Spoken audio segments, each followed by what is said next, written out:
It's a poor sort of memory that only works backwards. What sort of things do you remember best? All things that happened the week after next. For instance, now, there is the king's messenger. He's in prison now being punished, and the trial doesn't even begin till next Wednesday. And of course, the crime comes last of all. Suppose he never commits the crime? That would be all better, wouldn't it? You just listen to an expert from Alice Through the Looking Glass, where the White Queen can predict who is going to commit a crime and thus prevent it. Can predictive policing also be used in such a way, or does it lead to discrimination and inequality? Welcome to the podcast Innocent Unless the Algorithm Claims Otherwise, through which you'll be introduced to predictive profiling. We will focus on the use of those algorithms in the Netherlands. In the end of the podcast, you'll be given advice on what you can do to limit discrimination which happens by its use. There are two broad types of predictive policing tools. Location-based algorithms draw on links between places, events, and historical crime rates to predict where and when crimes are more likely to happen. Thus, hotspots are identified where police can allocate more of its resources. Other tools draw on data about people, such as their age, gender, marital status, history of substance abuse, and criminal record, to predict who has a high chance of being involved in future criminal activity. These person-based tools can be used by police to intervene before crime takes place. As you can probably imagine, such tools allow for targeting certain groups of the society by focusing on characteristics that are common among the individuals from those groups. As UN expert warns 2 years ago, technology is not neutral or objective. It is fundamentally shaped by the racial, ethnic, gender and other inequalities prevalent in society, and typically makes these inequalities worse.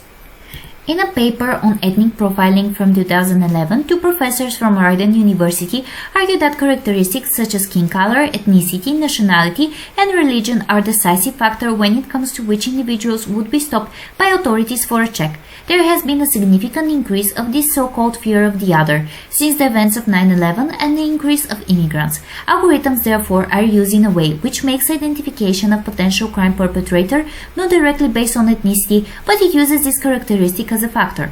Therefore, it becomes harder to claim that such a check presents illegal practice. There are two predictive profiling projects which are going to be addressed in this podcast. The first one is the crime anticipation system, which piloted in 2017 in Amsterdam. Dusan van Schie has researched this system and finds out that it identifies more hotspots based on the birthplace of the inhabitants outside the Netherlands. As she puts it, the moment you include data such as nationality and birthplace in a design like this, you consciously agree to discriminate on the basis of ethnicity. There is lack of empirical data that shows the benefit of using the caste system, and there is lack of transparency of how exactly algorithms work, but nonetheless this system is currently used nationwide. If you're still not convinced that the use of algorithm is a serious threat to the right to non-discrimination, then let me introduce you to the Sensing Project, which takes place in Roermond and was criticized by Amnesty International in their report We Sense Some Trouble.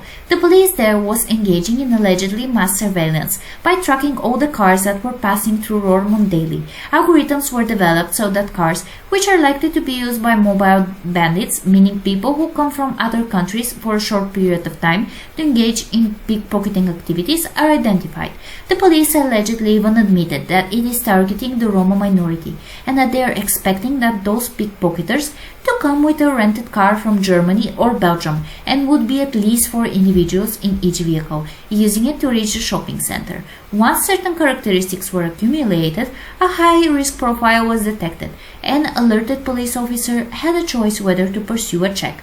The problem here is that not only is a massive data stored without the consent of inhabitants and visitors of Roermond, but even without explicitly inputting Roma ethnicity in the algorithm, it is visible how the Dutch police force discriminates by presuming Roma people as more dangerous than other individuals, even though pickpocketing by them does not present a high percentage of the crime rate in this town. And this goes against European values, such as the presumption of innocence, as argued by the expert in this field, Peter de Angelis, and authorities should be held liable for it. Additionally, it has been visible that this is a common practice on the Dutch airports, where people of color are mainly the ones refused access. Mr. Bamenga, a former city councillor for Eindhoven, has launched a case against the Royal Military Police for subjecting him to ethnic profiling. In his words, using color, ethnicity, and nationality as a decisive factor in this algorithm is not only forbidden, but also very annoying. It is humiliating too. But do those proxies for race on algorithms actually help use the police resources more optimally? After researching, I was not able to find a proof that they achieve their goals. The Dutch government has not created agencies examining their effectiveness. Experts from University of Utrecht and Tilburg University come to similar conclusion. Even more, in the view of docent Van Schie, those algorithms are self-fulfilling prophecy, because once you are in the system, the authorities would constantly focus on you, leading to less and less favorable treatment. But what can we do as individuals to prevent such mistreatment on the basis of this so-called bias by design? The activist Bamenga has launched a case with the support of Amnesty International and several other NGOs. Raising awareness and questioning the validity of those algorithms in court will eventually lead to a judge ruling that proxies for race and ethnicity should not be used. Following a scandal from last year in the social welfare system, where a failure of a biased algorithm left a lot of families without financial support, the Ombudsman looked deeper into the issue of ethnic profiling. But it was found that only 1/3 of individuals who are affected issue complaints to the authorities, and for a judicial change to occur, such claims have to reach the courtroom. An algorithm that discriminates cannot be considered a crime predictor as the White Queen. If we are against this unfair treatment, please report such behavior of the authorities and do not hesitate to contact the NGOs who want to make a change. Contacts can be found in the description.